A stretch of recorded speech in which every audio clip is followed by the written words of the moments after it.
Paytm வழங்கும் இண்டாய் Chennai lid fest வரும் April 5 மற்றும் 6 தேதிகளில் சென்னை மீனம்பாக்கம் ஏஎம் ஜெயின் கல்லூரியில் நடைபெற உள்ளது. அனைவரும் வருக, அனுமதி இலவசம். இண்டாய் சென்னை லிட் ஃபெஸ்ட் 2025. ஒன்னே நான் சொல்றேன், மத்திய பாஜக தலைமை அண்ணாமலை விடாது. தமிழகத்தில் ஒரு புரட்சி ஏற்படுத்தியவர் அண்ணாமலை. எடப்பாடி பழனிசாமியுடைய பலம் மத்திய பாஜகவிற்கு தெரிந்திருக்கிறது. ஏப்ரல் 17, 18 தேதிகளில் இரட்டை இலை சின்னத்தை பற்றி ஒரு தீர்ப்பு வர இருக்கிறது. தமிழக நலன்களை பற்றி பேசுகிறார். அதனால தான் டேபிளை டக்கு ஆன்டி ஸ்டாலினா திருப்பி விட்டாரு எடப்பாடி பழனிசாமி. அவருடைய ராஜதந்திரத்தை பாராட்ட வேண்டும். திமுகவை வேரோடு பூண்டோடு கலைத்து எறிவேன் என்று டைம்ஸ் நோவில் அவர் சொன்னார். உட்டாக்கே பேங்துங்கா, உக்காடுக்கே பேங்துங்கான்னு புள்ளி எரிந்து விடுவேன் என்று சொன்னார். சீமான் அவர்கள் தேசிய ஜனநாயக கூட்டணியில் சேருவதற்கான வாய்ப்புகளை உருவாக்கப்படும் அரசியல் ரீதியாக என்று தான் அமித்ஷா வட்டாரங்கள் தெரிவிக்கின்றன. RSSும் பாஜகவும் நகையும் சதையும் போல. அவர் பேசுவது காங்கிரசிற்கும் கம்யூனிஸ்ட் கட்சிக்கும் சாதகமாகவும் ஒரு குறிப்பிட்ட சமுதாயத்தை உசுப்பி விட வேண்டும் என்பதற்காகத்தான் அவர் பேசுகிறாரே தவிர, பாஜகவுடைய அலுவலகத்தில் நான் நன்றாக பார்த்திருக்கிறேன். இருவரும் 2 வீலர்ல வந்திருக்காங்க. Can you believe? இளைய பாரதம் நேர்களுக்கு வணக்கம். இன்று நம்மோடு இணைந்திருக்கும் சிறப்பு விருந்தினர் மூத்த பத்திரிகையாளர் திரு டெல்லி ராஜகோபாலன் அவர்கள். வணக்கம் சார். நமஸ்காரமா. நமஸ்காரம் நமஸ்காரம் நமஸ்காரம். அரசியல் களம் சூடு பிடித்து கொண்டே இருக்குது. 2026 தேர்தலாக இருந்தாலும் தற்போது கூட்டணிகள், தலைமை மாற்றம், அந்த மாதிரியான விஷயங்கள் நடைபெற்று இருக்குது. சோ தற்போது என்டிஏ கூட்டணியை தக்க வைப்பதற்காக பாஜகவின் மாநில தலைவர் அண்ணாமலை அவர்கள் மாற்றப்படுகிறார், நீக்கப்படுகிறார் அப்படின்ற மாதிரி, அண்ணாமலை அவர்களே ராஜினாமா செய்கிறார்ன்ற மாதிரியான செய்திகள் பரவிட்டு இருக்குது. இது எந்த அளவுக்கு உண்மை சார்? இளைய பாரத நண்பர்களுக்கும் இளைஞர்களுக்கும் என்னுடைய மனமார்ந்த நன்றிகள். ஒரே ஒரு வரியில் சொல்ல வேண்டும் என்றால், 2026 பொது தேர்தலில் திராவிட முன்னேற்ற கழகத்தை பூண்டோடு கலைந்து எரிய வேண்டும் என்று அமித்ஷா ஒரு குரல் கொடுத்தாரே டைம்ஸ் நவ் சம்மிட்ல நவிகா குமாருடன், அதுதான் யதார்த்தம். அதை வைத்துத்தான் புள்ளிகள் ஆரம்பிக்கமா இருக்கு. அது கமாவாகுமா புல்ஸ்டாகுமா தெரியவில்லை. தமிழகத்தில் அண்ணாமலை அவர்கள் கோயம்புத்தூரில் நேற்று முன்தினம், அதாவது ஞாயிற்றுக்கிழமை பத்திரிகை நிருபர்களை பார்த்து பேசியதற்கு பிறகு பிரதி தினம் அண்ணாமலை பற்றிய சமூக வலைதளங்களிலும் ஆங்கில, ஹிந்தி, தமிழ், தெலுங்கு, கன்னடம் போன்ற பத்திரிகைகளிலும் செய்தியாக வர ஆரம்பித்து விட்டது. இதில் அண்ணாமலையே கோடி காண்பித்தார் தான் ராஜினாமா செய்வதாக. காரணம், நான் ஒரு சாதாரண தொண்டனாக இருப்பேன் என்று. அவருக்கு பதவி முடிந்து 1 வருட காலம் நீட்டிக்கு கொடுத்தது. என்னை பொறுத்த மட்டில் டெல்லியில் உள்ள பாஜக தலைவர்கள் அண்ணாமலை பாராட்டுகிறார்கள். அமித்ஷாவாக இருக்கட்டும், பிரதமர் நரேந்திர மோடி ஆகட்டும், என் மண் என் மக்கள் பயணத்தை பற்றி அண்ணாமலையிடத்தை அமித்ஷா பாராளுமன்றத்திலே பாராட்டினார். இப்பொழுது ஒரு தர்ம சங்கடமான நிலைமை பாஜகவிற்கும் அதிமுக உறவிற்கு ஒரு புள்ளையாட்சி போட்டப்புறம் ஒரு உருவமாகி வருகிறது. இதில் பாரதிய ஜனதா கட்சியுடைய தேசிய தலைவர் இந்த மாதம் 20 தேதிக்குள் தேர்ந்தெடுக்கப்படுவார். அதற்கு முன்னதாக பிரதமர் 6ஆம் தேதி சென்னை வர இருக்கிறார். இதற்கு நடுவே நாம் இருவரும் பேசிக்கொண்டிருப்பது செவ்வாய்க்கிழமை 1ஆம் தேதி ஏப்ரல் மாதம். 6ஆம் தேதி வருவதற்கு முன்னே அண்ணாமலை ராஜினாமா செய்து பிரதமருக்கு ஒரு அவமானத்தை தேடி வைப்பார்களா என்று தெரியவில்லை. அவர் அறிவித்தாலும் அதை மத்திய பாஜக ஏற்குமா என்று தெரியவில்லை. ராஜினாமாவை அறிவித்தாலும் சமூக வலைதளங்களும் சரி, எனக்கு வரக்கூடிய பல நூற்றுக்கணக்கான தொலைபேசிகளில் இருந்து ஒரு தமிழகத்தினுடைய தல நிறுவனத்தை புரிந்து கொள்ள வேண்டும் என்றால், அண்ணாமலை அவர்களுக்கு அமோக ஆதரவு இருக்கிறது, யாரும் இல்லை என்று சொல்லவில்லை. ஒரே ஒரு எதிர்கட்சி தலைவர் தமிழகத்தில் இருக்கக்கூடிய திராவிட முன்னேற்ற கழகத்தை எதிர்த்து பேசுகிறார். புள்ளி விவரங்களுடன் தக்கவாறு திமுகவுடைய தலைவர் ஸ்டாலினையும், உதயநிதி ஸ்டாலினையும், மற்ற அமைச்சர்களையும் தூக்கி எறியும்படி புள்ளி விவரத்துடன் பேசுவது ஒரு மரபு அண்ணாமலைக்கு.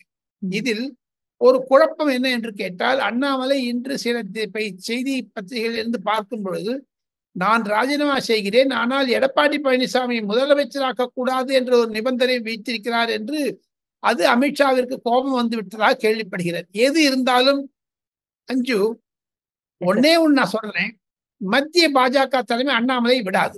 தமிழகத்தில் ஒரு புரட்சி ஏற்படுத்தியவர் அண்ணாமலை. இன்று தமிழ் வெற்றி கழகத்துடைய தலைவர் விஜய் ஜோசப் போன்றவர்கள் அண்ணாமலையிடமிருந்து கற்றுக்கொள்ள வேண்டியது பல. அண்ணாமலைக்கு இருக்கக்கூடிய அறிவு கூர்மை என்பது ஐபிஎஸ் மூலமாக வந்ததை தவிர அவர் ஒரு சித்தாந்த ரீதியாக தமிழகத்தில் ஒரே முனைப்பாக தமிழக மக்களிடம் தொடர்பு கொண்டு வந்து விட்டார். 234 தொகுதிகளிலும் அண்ணாமலைக்கு தெரிந்தவர்கள் பலர் இருக்கிறார்கள். அது எதனால் வந்தது? நரேந்திர மோடி அவர்களால் வந்தது, அமித்ஷாவால் வந்தது, பிஜேஎல் சந்தோஷால் வந்தது. ஆக முதலும் இதுவும் பரஸ்பரமாக இருக்கிறது. குழப்பம் நீடிக்கிறது. இருப்பினும் 2026 தமிழக தேர்தலில் வாக்காளர்களுடைய அழுத்தத்தின் மூலமாக கண்டிப்பாக என்டிஏவினுடைய கூட்டணிக்கு ஒரு மகத்தான வெற்றி கிடைக்கும் என்று தான் சில சமூக வலைத்தளங்களிலும் சரி, அகில இந்திய தொலைக்காட்சிகளுடைய தனியார் கணிப்பும் சரி பிரதிபலிக்கிறது என்பதைத்தான் நான் இளைய பாரதம் நேயர்களுக்கு அஞ்சு மூலமாக சொல்ல ஆசைப்படுகிறேன். அதே மாதிரி இன்னொரு விஷயம், அதிமுகவுடைய தலைமை அப்படின்றது, அதிமுகவுடைய தலைமையில வந்து எடப்பாடி பழனிசாமி அவர்கள் தான் நீடிப்பாரா, இல்ல செங்கோட்டையன் அவர்கள் அந்த இடத்தை ரீப்ளேஸ் பண்ண போறாரா? ஏன்னா எடப்பாடி அவர்களும் அண்ணாமலைகளுக்கு அப்புறமா வந்து டெல்லிக்கு செங்கோட்டையன் அவர்கள் வராரு. செங்கோட்டையன் அவர்களுக்கு ஓய்பிரிவு பாதுகாப்பு கொடுக்கப்படும் அப்படின்ற மாதிரி பேசப்படும் போது ஏன் அவருக்கு வந்து எக்ஸ்ட்ரா இம்பார்ட்டன்ஸ் கொடுக்கப்படுது? சோ அகைன் வந்து அவரை வந்து தலைவரா மாத்த போறாங்களா? Sengottaiyan will become a rebel அப்படின்ற மாதிரி எல்லாம் பேசப்படுது. சோ அதிமுக தலைமை இந்த மாதிரி இருக்கும். மத்திய பாஜக தலைவரிடம் நான் பேசிய பொழுது அது அதிமுகவுடைய உட்கட்சி பிரச்சனை என்று தான் வர்ணிக்கிறார்கள். அமித்ஷா பல மாநிலங்களுடைய முதலமைச்சர், பாரதிய ஜனதா கட்சியுடைய தலைவர்கள், எதிர்கட்சி தலைவர்கள் எல்லாம் அகிலேஷ் யாதவ், தேஜஸ்வி யாதவ், லாலு யாதவ், ராகுல் காந்தி போன்றவர்கள் எல்லாம் எதிர் நோக்கிய அமித்ஷா செங்கோட்டையனை பார்த்தவுடன் அளவு போட்டு இருப்பார் என்பதுதான் என்னுடைய கணக்கு. செங்கோட்டையனுக்கு மகத்தான ஆதரவு அவரது தொகுதியில் இருக்கிறது, யாரும் இல்லை என்று சொல்லவில்லை. ஆனால் அவரை வைத்து அதிமுகவில் குழப்பத்தை உண்டாக்க வேண்டும் என்று பாஜக நினைக்குமே, ஆனால் அது தவறாகத்தான் மத்திய பாஜக புரிந்து கொள்கிறது என்று மத்திய பாஜக சொல்லுகிறார்கள். நாங்கள் உட்கட்சி சண்டையில் போக மாட்டோம். ஒன்று. இரண்டாவது, எடப்பாடி பழனிசாமியுடைய பலம் மத்திய பாஜகவிற்கு தெரிந்திருக்கிறது. 2019 முதல் அம்மையார் ஜெயலலிதா மரணம் அடைந்த பிறகு அமித்ஷா மீண்டும் மீண்டும் கூறி வருவது அனைத்து அதிமுக குரூப் ஒன்றாக வேண்டும், அந்த பல துண்டு துண்டா இருக்கக்கூடாது என்று. 21 முயற்சி செய்தார், முடியவில்லை. 24 அவர்கள் தனியே போய்விட்டார்கள். 26 வெற்றி பெறுமா என்றால் அதற்குள்ளாக டிடிவி தினகரன் தனி கட்சி ஆரம்பித்து விட்டார். பன்னீர்செல்வம் தனியாக இருக்கிறார். அவர் இன்னும் இரட்டை இலை சின்னத்திற்காக போட்டு கொண்டு இருக்கிறார். இதன் நடுவே இளைய பாரதம் நேயர்களுக்கு சொல்ல வேண்டும் என்றால், ஏப்ரல் 17, 18 தேதிகளில் இரட்டை இலை சின்னத்தை பற்றி ஒரு தீர்ப்பு வர இருக்கிறது தேர்தல் கமிஷனிலிருந்து. அது எடப்பாடி பழனிசாமிக்கு சாதகமாகத்தான் போகும் என்று சொன்னாலும், அதற்காக எடப்பாடி பழனிசாமி தயங்கி பொறுத்திருக்கிறார் என்று சொன்னாலும், அதற்கு பிறகு பாஜகவை ஏமாற்றி விடுவார் என்று சொல்வதெல்லாம் தவறான அரசியல் கருத்துக்களாகத்தான் இருக்கும். காரணம், எடப்பாடி பழனிசாமி எப்படி மு.க. ஸ்டாலினை ஓவர்டேக் செய்து கொண்டு தமிழக அசெம்பிளி நடந்து கொண்டு இருக்கும் பொழுது முதலமைச்சர் மு.க. ஸ்டாலின் வந்து அசெம்பிளியிலே சொல்ற அளவிற்கு எதிர்கட்சி தலைவர் ராஜ ரீதியாக பிரயாணம் செய்து டெல்லிக்கு வந்து ஒரு டிசப்பாயின்மெண்ட் கொடுத்தார் முதலமைச்சர். முதலமைச்சர் சொல்லக்கூடிய அளவிற்கு அசெம்பிளியில் தமிழக நலன்களை பற்றி பேசுகிறார். அதனால தான் டேபிளை டக்குனு ஆன்டி ஸ்டாலினா திருப்பி விட்டாரு எடப்பாடி பழனிசாமி. அவருடைய ராஜதந்திரத்தை பாராட்ட வேண்டும். காரணம், தமிழகத்தில் இருக்கக்கூடிய நிலைத்தை நான் பொது ஜனங்களுடைய கருத்து சட்ட ஒழுங்கு பிரச்சனை இல்லை என்பதைத்தான் நான் அமித்ஷாவுடன் தெரிவித்தேன் என்று he turned the table against Stalin. அதில் பயந்து விட்டார்கள் திராவிட முன்னேற்ற கழகத்தினர். இருப்பினும் தாங்கள் கேள்வி கேட்டதற்கு ஒரே ஒரு பதில், அமித்ஷா எடப்பாடி பழனிசாமியை நன்றாக எடை போட்டு வைத்திருக்கிறார் என்பதுதான் என்னுடைய பதில். அமித்ஷா எந்த மாதிரியான கணக்கு போட்டிருக்காரு, அதாவது இந்த தேர்தல் கணக்கு? ஏன்னா இப்போ திமுக மேல ஒரு அதிருப்தி மக்களுக்கு இருந்தாலும், ஒரு ஆன்டி இன்கம்பன்சியும் இருக்காங்க அப்படின்னு இருந்தாலும், அந்த ஒரு கூட்டணி வந்து ஸ்ட்ராங்கா இருக்கனால திமுகவுக்கு மட்டுமே வெற்றி அப்படின்றது வந்து பலரும் இங்க சொல்ற ஒரு விஷயம் அப்படின்ற போது, எந்த மாதிரியான கூட்டணி கணக்கை வந்து அவர் இது பண்றாரு? என்டிஏல அதிமுக தலைமையில் பாஜக இருக்குமா? ஏன்னா பாஜக போன தேர்தல் தனியா நிக்கிறதுக்கான காரணம் பாஜகவுடைய வளர்ச்சியும் தேவை அப்படின்றதுனால எந்த மாதிரி கூட்டணி கணக்கை வந்து அமித்ஷா அவர்கள் கணக்கு போட்டிருக்காரு? அமித்ஷாவுடைய கூட்டணி கணக்கு 2, 3, 4 என்று புள்ளிகளில் பார்க்க போனால் திமுகவை வேரோடு பூண்டோடு கலைத்து எறிவேன் என்று டைம்ஸ் நோவில் அவர் சொன்னார். உட்டாக்கே பேங்துங்கா, உக்காடுக்கே பேங்துங்கான்னு புள்ளி எரிந்து விடுவேன் என்று சொன்னார். ஒன்று. இரண்டாவது, அவருடைய எண்ணப்போக்கில் அக்டோபர் அல்லது நவம்பர் மாதத்தில் ஒரு சூழ்நிலை உருவாகும். சீமான் அவர்கள் அதிமுகவிற்கு இணைங்க தேசிய ஜனநாயக கூட்டணியில் சேருவதற்கான வாய்ப்புகளை உருவாக்கப்படும் அரசியல் ரீதியாக என்று தான் அமித்ஷா வட்டாரங்கள் தெரிவிக்கின்றன. ஈவன் ஜெயலலிதா அம்மையார் நம்முடன் இருந்த பொழுதும் சரி, எடப்பாடி பழனிசாமியுடைய முதலமைச்சராக இருந்த பொழுதும் சரி, தமிழகத்தில் ஜனநாயக தேசிய முன்னணி என்று என்டிஏ என்றால் அது எடப்பாடி பழனிசாமி தலைமையைத்தான் குறித்திருந்தது, அதிமுக தலைமையைத்தான் குறித்திருந்தது. ஆக மொத்தம் 2026 அதுதான் தொடரும் என்று பாஜகவினர் சொல்லுகிறார்கள், அமித்ஷாவிற்கு நெருக்கமானவர்கள். இந்த 2-3 புள்ளிகளை வைத்து பார்த்தால் இளைய பாரத நேயர்களுக்கு ஒரே ஒரு வரியில் சொல்ல வேண்டும் என்றால், அக்டோபர் நவம்பரில் தான் தமிழகத்துடைய அரசியல் ஒரு நிலைப்பாட்டிற்கு வரும். அதன் மூலம் கலங்களாக இருக்கும், கலப்படம் இருக்கும், தேர்வு இருக்காது, நிலைவு இருக்காது, அலைகள் ஓயாது. அக்டோபருக்கு அப்புறம் அலைகள் ஓய ஆரம்பித்துவிடும். அதே மாதிரி இப்ப நீங்க சீமான் பத்தி சொன்னீங்க. ஆனா சீமான் அவர்கள் ஒரு விஷயத்த என்ன சொல்றாங்கன்னா, இங்க அரசியல்லாம் கூட்டணி அந்த மாதிரி பாக்குறீங்க, கொள்கை தான் இங்க முதன்மை அப்படின்றதையும் அவர் ஒரு பத்திரிகையாளர் சந்திப்புல சொல்றாரு. அதே மாதிரி நான் தனித்து தான் நிற்பேன் அப்படின்றத மறுபடியும் அழுத்தமாக சொல்றாரு. டிசம்பர் ஆகும்போது இது மாறுபடும். அமித்ஷாவினுடைய ஒரு யுக்திகள் சோசியல் இன்ஜினியரிங் என்று அமித்ஷா எப்படி தமிழக திராவிட முன்னேற்ற கழக ஊழியர்களுக்கும் தலைவர்களுக்கும் ஒரு புரிதல் வேண்டும். மத்திய பாஜகவில் இருக்கக்கூடிய தேர்தல் அணுகுமுறையை நான் நன்றாக அறிந்தவன், புரிந்தவன். அதை இளைய பாரத நேயர்களுக்கு பகிர்ந்து கொள்ள ஆசைப்படுகக்கூடிய ஒரு இந்த முதுமை வயதிலும் எனக்கு ஒரு புரிதலை தங்களுக்கு ஏற்படுத்த வேண்டும் என்று நினைக்கிறேன். ஒன்று, கடந்த 15 வருடங்களாக அமித்ஷா உத்தரப்பிரதேசம், மத்திய பிரதேசம், குஜராத், சத்தீஸ்கர், ஹரியானா, சண்டிகர், பஞ்சாப், இமாச்சல பிரதேசம், சமீபத்தில் மகாராஷ்டிரா அண்ட் டெல்லி, இந்த தேர்தல்களில் பாஜகவிற்கு இந்தியாவில் இருக்கக்கூடிய 21 மாநிலங்களில் பாஜக ஆளுமை புரிகிறது என்றால் அது அமித்ஷா ஒருவர் தான் காரணம். அதற்கு நரேந்திர மோடி பக்கபலமாக இருந்தாலும் தேர்தல் யுக்திகளை நரேந்திர மோடிக்கு சாதகமாக செய்து தருவது அமித்ஷா. இந்த அமித்ஷாவுடைய கணக்கு எப்பவுமே தவறாகாது. ஒரு குறி வைத்தார், அந்த குறி திராவிட முன்னேற்ற கழகத்தை எதிர்க்க வேண்டும், அதில் சீமானை சேர்க்க வேண்டும் என்று அமித்ஷா நினைத்திருந்தால் கண்டிப்பாக சேர்ப்பார். காரணம், சீமான் 234 தொகுதிகளில் போட்டியிடாதே, ஃப்ரெண்ட்லி கண்டெஸ்ட் என்று சொல்லக்கூடிய அளவிற்கு 40-50 இடங்களை விட்டு விடுங்கள் என்றெல்லாம் ஒரு புதிய யுக்திகளை கொண்டு தருவார்கள். அதற்காக நாம் அக்டோபர் நவம்பர் மட்டும் வெயிட் பண்ணணுமா? இன்னும் ஒரு விஷயம், நீங்க சொல்றதபடி இப்போ டெல்லி தலைமை அண்ணாமலையை நீக்கணும், அவர் ராஜினாமா செய்யணும் அப்படின்ட்டு அவங்க ஆசைப்படல. ஆனா கூட்டணி சரியாக இருக்கணும் அப்படின்றதுக்காக அண்ணாமலை அவர்கள் தான் திமுகவை தோற்கடிக்கணும் அப்படின்ற ஒரு லைன்ல அவர் இருக்கிறதுனால அவரே தாமாக தான் இந்த மாதிரியான விஷயத்தை முடிவெடுக்கிறார்கள். சில அழுத்தங்கள் அண்ணாமலைக்கும் இருக்கின்றன. காரணம், தமிழகத்தில் பாஜகவில் இருப்பவர்கள் சிலர் அண்ணாமலைக்கு எதிராக டெல்லியில் புகார் சொன்னதாகத்தான் நானும் கேள்விப்படுகிறேன். பல தலைவர்கள் முகாமிட்டு இருந்தார்கள். அவர்களை எல்லாம் மீண்டும் சென்னைக்கு திரும்பி போ என்று அமித்ஷா அவர்கள் உரக்க கூறியதனால் பலர் சென்னைக்கு திரும்பி விட்டார்கள். அவர்கள் சிலர் பேர் கட்சி உதவ வேண்டும் என்று சொல்லுகிறார்கள். ஒரு நூதன முயற்சியை அமித்ஷா முயல இருக்கிறார். தமிழகத்தில் RSS என்ற அமைப்பு பிரபலமாக இருந்தாலும் அதற்கு என்று ஒரு முகம் இல்லை, ஒரு தலைவர் இல்லை.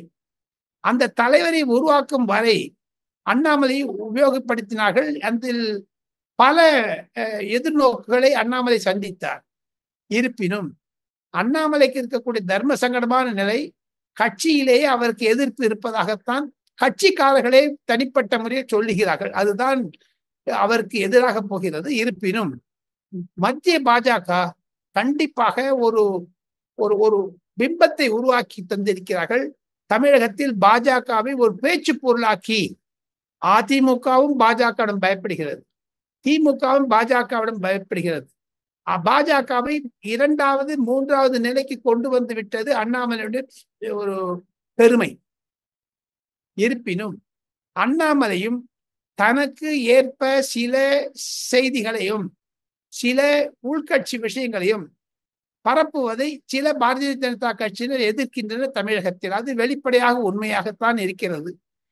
அதனால் அண்ணாமலை சற்று தயங்க வேண்டும் என்றாலும் அண்ணாமலைக்கு மிக பெரிய பொறுப்பு காத்திருக்கிறது அகில இந்திய அளவில் என்பதுதான் நான் கேள்விப்படுகிறேன் பல மூத்த பாஜக தலைவர்கள் மூலமாக. அஞ்சு, இப்போ நீங்க சொன்ன மாதிரியே இந்த RSS உடைய லிங்க் பாஜகவுக்கு அப்படின்னு பார்க்கும்போது JP நட்டா அவர்கள் முன்னாடி இந்த பாராளுமன்ற தேர்தலுக்கு முன்னாடி வந்து அவர் ஒரு இடத்துல பேசும்போது முன்னாடி பாஜகவுக்கு RSS தேவை இருந்தது, இப்ப தேவையில்லை, அதனால்தான் இந்த சீட் சரிவு பாராளுமன்றத்தில் ஏற்பட்டது.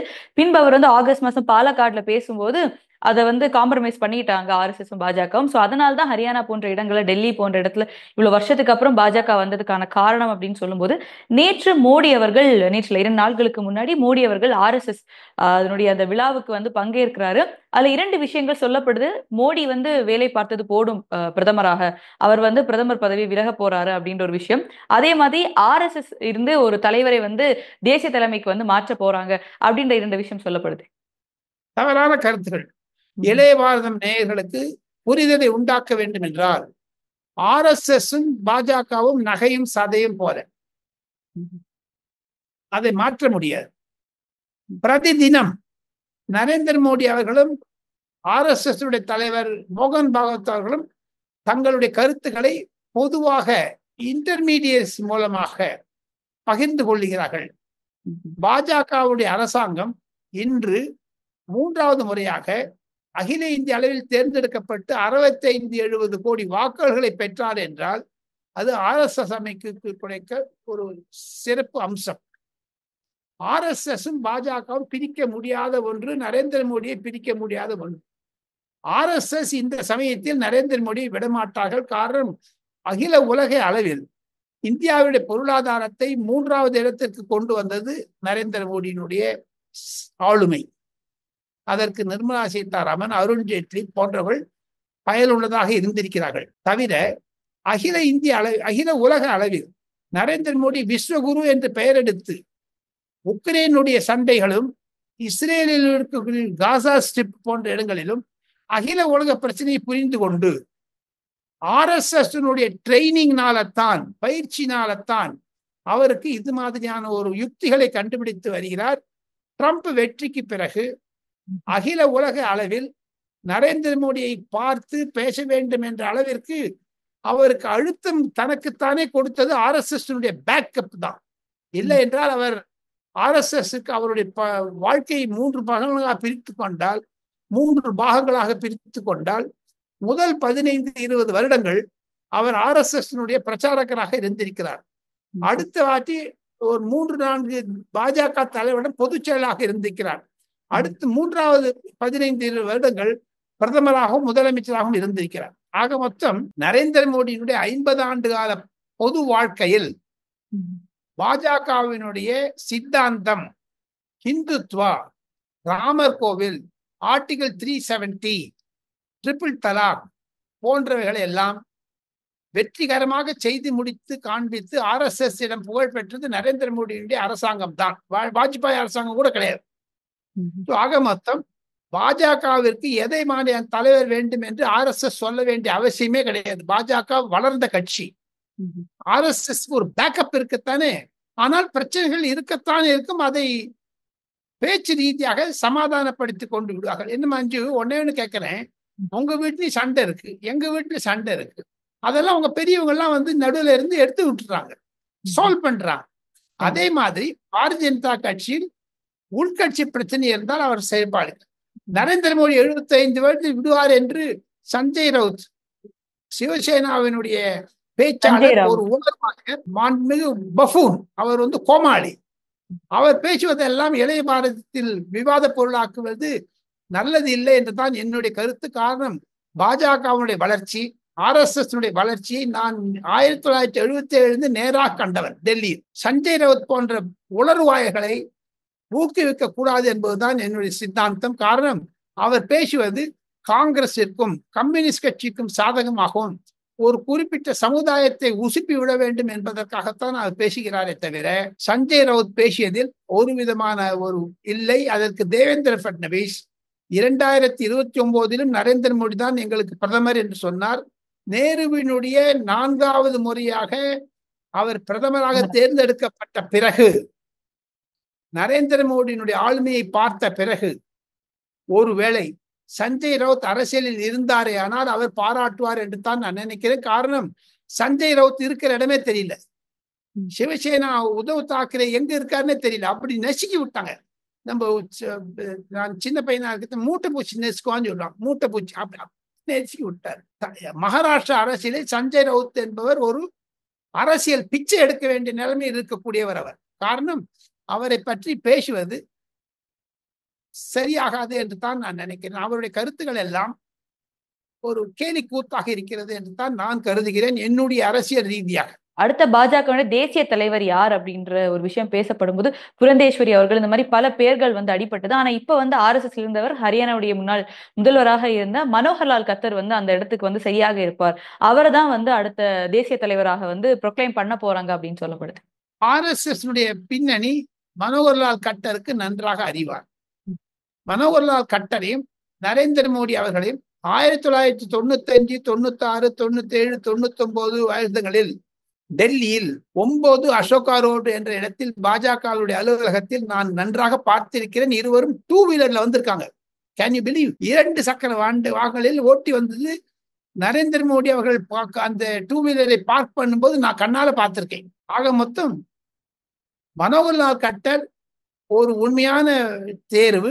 இருப்பினும் நரேந்திர மோடியின் மனதில் சில இளைஞர் தலைவர்களுக்கு தான் அவர் வைத்திருக்கிறார் என்று நான் கேள்விப்படுகிறேன்.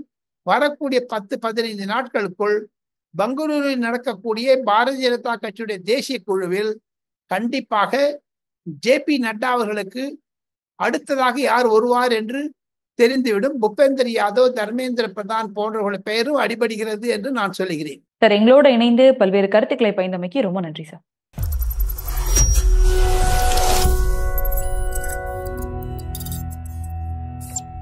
பேடிஎம் வழங்கும் இண்டாய் சென்னை லிட் ஃபெஸ்ட் வரும் ஏப்ரல் 5 மற்றும் 6 தேதிகளில் சென்னை மீனம்பாக்கம் AM ஜெயின் கல்லூரியில் நடைபெற உள்ளது. அனைவரும் வருக, அனுமதி இலவசம். இண்டாய் சென்னை லிட் ஃபெஸ்ட் 2025.